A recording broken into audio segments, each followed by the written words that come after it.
Kembali di Kompas Siang, Saudara. Komisi 3 DPR RI menggelar rapat dengar pendapat umum RDPU terkait kasus videografer Amsal Sitepu di Kompleks Parlemen Senayan, Jakarta.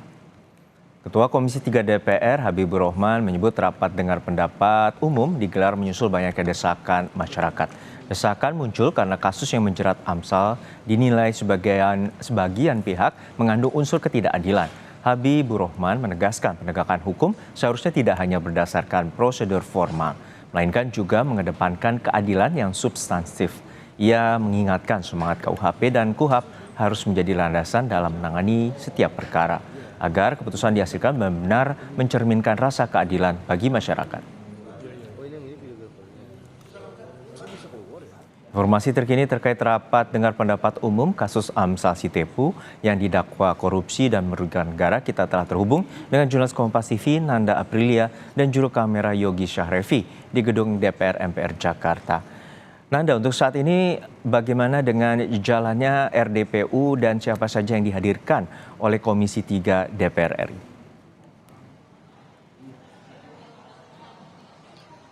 Juno, RDPU Komisi 3 DPR RI selesai tadi di sekitar pukul 10.30 waktu Indonesia Barat, di mana memang RDPU ini dihadiri oleh pihak internal dari Komisi 3 itu sendiri, dipimpin oleh pimpinan atau Ketua Komisi 3 DPR RI Habibur Rahman bersama dengan perwakilan dari seluruh fraksi yang ada di Komisi 3 DPR RI.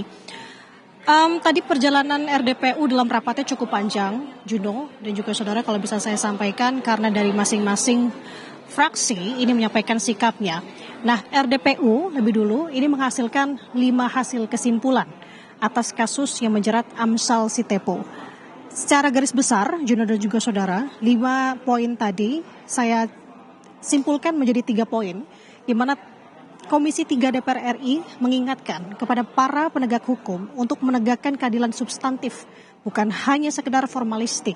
Ini merujuk dari pasal 53 ayat 2 KUHP yang baru, yang dimana secara substantif kerja kreatif tidak memiliki harga baku. Sehingga dari kasus Amsal Sitepu tidak bisa dikatakan penggelembungan data. Nah, untuk poin yang kedua, ia meminta, Komisi 3 DPR RI meminta kepada Majelis Hakim yang menangani kasus Amsal untuk bisa mempertimbangkan putusan bebas atau setidaknya meringankan putusan atau vonis di 1 April nanti berdasarkan dari fakta persidangan serta menggali dan juga memahami perasaan dari para pegiat ekraf atau ekonomi kreatif lainnya, yakni profesi yang diemban oleh Amsal. Dan yang poin ketiga adalah Komisi 3 DPR RI juga memberikan penangguhan penahanan. Sebagai jaminannya adalah Komisi 3 DPR itu sendiri. Nah, kami melihat memang kalau saya melihat sejauh ini dari preskon tadi, adanya dukungan besar dari Komisi 3 DPR RI untuk kasus Amsal Sitepu. Ditambah melihat lagi tadi ada salah satu anggota Komisi 3, Hinca Panjaitan, yang dikirim ke tempat di mana Amsal ditahan untuk menyambungkan, untuk langsung memberikan informasi kepada awak media melalui sambungan daring tadi, yang menceritakan Amsal sendiri menceritakan bagaimana kronologi, bagaimana sampai ia ditahan, dan juga bentuk intimidasi yang tadi Amsal sampaikan kepada awak media dan juga di hadapan anggota Komisi 3 DPR RI. Nah, cukup panjang sebenarnya untuk kronologi, Juno, yang menjadi garis besarnya adalah bahwa memang Amsal ia bekerja sebagai seorang videografer dan ia bekerja untuk bisa menawarkan pembuatan video, yang dimana ia menawarkan profil pembuatan video untuk desa di Kabupaten Karo, Sumatera Utara dengan nominal yang ia berikan, proposal yang ia serahkan ke masing-masing desa. Ada 20 desa yang ia tawarkan proposalnya sebesar 30 juta rupiah. Tapi sepanjang perjalanan memang ada pasang surut, tidak semua menerima, ada yang tertarik, ada juga yang tidak. Dan akhirnya yang menjadi pertanyaan adalah tadi sempat disampaikan oleh Amsal, yang tadi juga kami melihat ia sempat menangis begitu ya. Kenapa kemudian di tahun 2025 ia dipanggil sebagai saksi oleh Kejaksaan Negeri Karo dari kasus dugaan korupsi.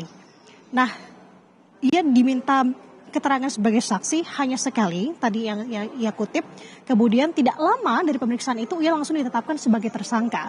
Nah, tidak lama kemudian ia juga mendapatkan bentuk intimidasi dari tadi yang ia sebut, Amsal sebut adalah seorang jaksa dengan memberikan sebuah bungkus kotak coklat yang berpesan bahwa ikuti saja alurnya, jangan ada perlawanan. Nah, hal-hal ini yang kemudian disoroti oleh Komisi 3 DPR RI, Juno. Maka dari itu, ia untuk saat ini meminta kepada majelis hakim agar bisa mempertimbangkan pembebasan sebenarnya untuk Amsal, ataupun kalau tidak meringankan tuntutan yang nanti akan diberikan oleh majelis hakim kepada Amsal. Setidaknya untuk saat ini yang dilakukan adalah dengan memberikan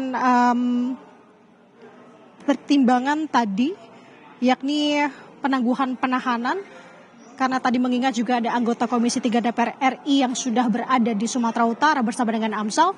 Tampaknya penangguhan penahanan ini sesegera mungkin akan sesegera diproses oleh Komisi 3 DPR RI kepada majelis hakim. Jadi masih panjang, tidak terlalu panjang sebenarnya, Juno, karena kenapa di tanggal 1 April nanti vonis untuk Amsal Sitepu ini akan dibacakan oleh majelis hakim. Arahnya akan kemana? Apakah ini dapat meringankan tuntutan ataupun vonis terhadap Amsal ataukah tidak dari adanya permintaan atau poin rekomendasi yang diberikan Komisi 3 DPR RI. Sementara demikian, Juno, yang bisa saya sampaikan. Kembali ke studio. Baik, terima kasih atas laporan kepada jurnalis Kompas TV, Nanda Aprilia dan juga juru kamera Yoga Syahrevi dari Gedung DPR MPR Jakarta.